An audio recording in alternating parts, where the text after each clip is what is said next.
दंदरहुआ सरकार 1008 YouTube channel के जो भी दर्शक हैं वो आपको देख पा रहे हैं, सभी की ओर से आपको प्रणाम निवेदित करते हैं। और दर्शकों की ओर से हम यह जानना चाहते हैं कि जो शिवार्चन किया जाता है अलग अलग द्रव्यों से, दूध, दही, पंचामृत इत्यादि से, तो उन द्रव्यों, किन किन द्रव्यों से क्या क्या फल मिलता है, क्या क्या फल की प्राप्ति होती है? जय श्री ददरुआ हनुमते नमः। देखिए, यहाँ अनंत बलवंत श्री हनुमंत लाल जी महाराज, डॉक्टर हनुमान जी, सखी हनुमान का जो स्वरूप है, ये सिद्ध स्थल ददरुआ धाम हनुमान जी के स्थान पर इस शिवालय में इस समय 21 ब्राह्मणों के द्वारा शिवार्चन और महामृत्युंजय जाप जो चल रहा है। आप हमारे चैनल के जो आदरणीय, इन्होंने पूछा है कि किस द्रव्य से क्या फल प्राप्त होता है, इसकी जानकारी चाहते हैं। तो ये बहुत अच्छा किया, क्योंकि संसार में लोग कार्य तो करते हैं लेकिन ये ज्ञात नहीं होता कि हम ये कर रहे हैं तो इसका लक्ष्य क्या है, इसका कारण क्या है, इससे उत्पत्ति क्या होती है, फल क्या मिलता है।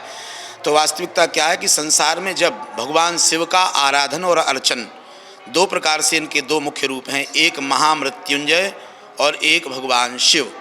तो एक को कहते हैं शिवार्चन और एक को कहते हैं महामृत्युंजय जप।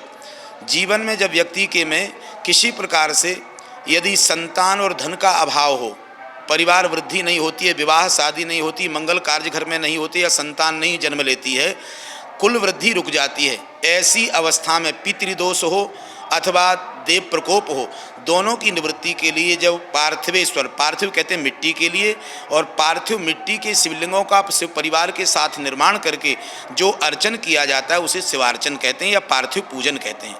या सपाद लक्ष्य संख्या का पुरस्करण होता है। 1,25,000 संख्या में शिवलिंगों का निर्माण करना, रुद्रों का निर्माण करना, परिवार के साथ उनका दूध, दही, घी, शहद, शक्कर, पंचामृत, गंधोदक, उद्वर्तन और विजया से स्नान करा के फिर अभिषेक करना और बेलपत्री आदि विधिवत पूजन करना, ये भगवान शिव की कृपा के प्रसाद को देने में समर्थ है। ये अर्चन शिव की कृपा का प्रसाद का तात्पर्य, प्रसाद किसे कहते हैं? प्रसादस्तु प्रसन्नता, जिससे जीवन में प्रसन्नता होती है उसे प्रसाद कहते हैं। तो प्रसाद कैसे प्राप्त होता है? प्रसन्नता, देवता की अनुकूलता के लिए देव कार्य जब किया जाता है तब देव कार्य के लिए देवता की प्रसन्नता जिसमें हो, तो जब हम भगवान शिव को दूध के से अभिषेक करते या स्नान कराते हैं, तो जिस व्यक्ति के जीवन में वास्तविकता से उसे संतान के अभाव में जीना पड़ रहा है, तो संतान प्राप्ति के लिए दूध से अभिषेक कराना चाहिए, संतान उत्पन्न होती है।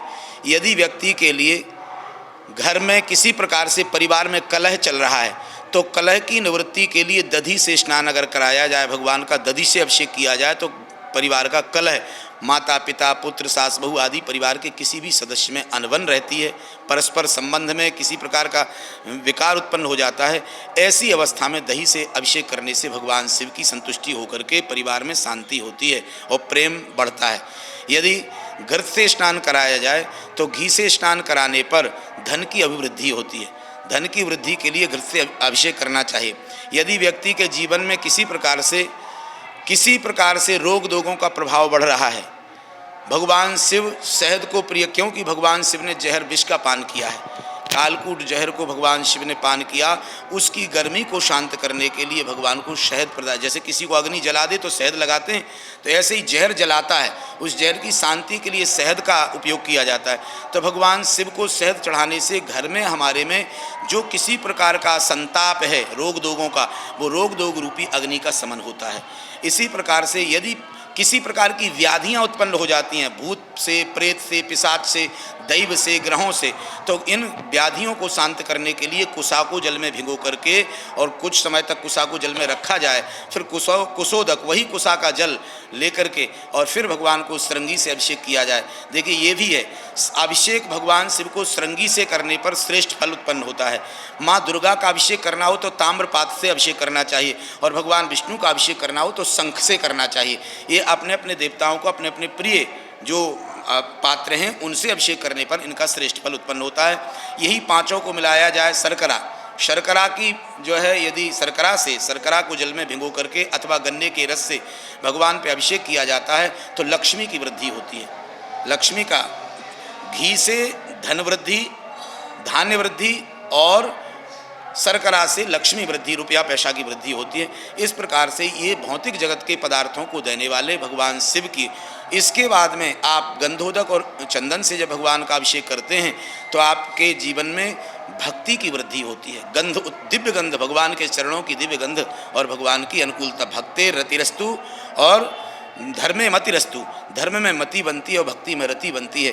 और इसके बाद यदि उद्वर्तन स्नान कराया जाता है तो जीवन में हमारे में बहुत दिव्यता और पवित्रता आती है, हर प्रकार की अनुकूलताएं बनती हैं। इस प्रकार से विजया का स्नान भगवान शिव के लिए, विजया भगवान शिव के प्रिया है, माने प्रिय है और पार्वती जी की सखी हैं।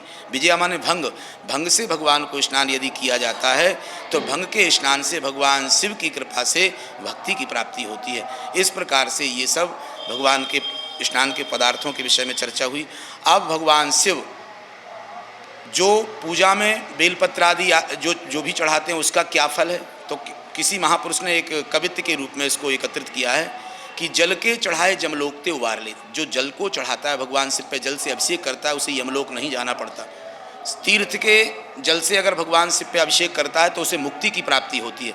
तो कहते हैं जल के चढ़ाए जमलोक ते उबार ले, चंदन के चढ़ाए चक्रवर्ती कर देते हैं, चावल के चढ़ाए 14 भवन बकस दे, द्वीप के दिखाए 7 द्वीप दे देते हैं।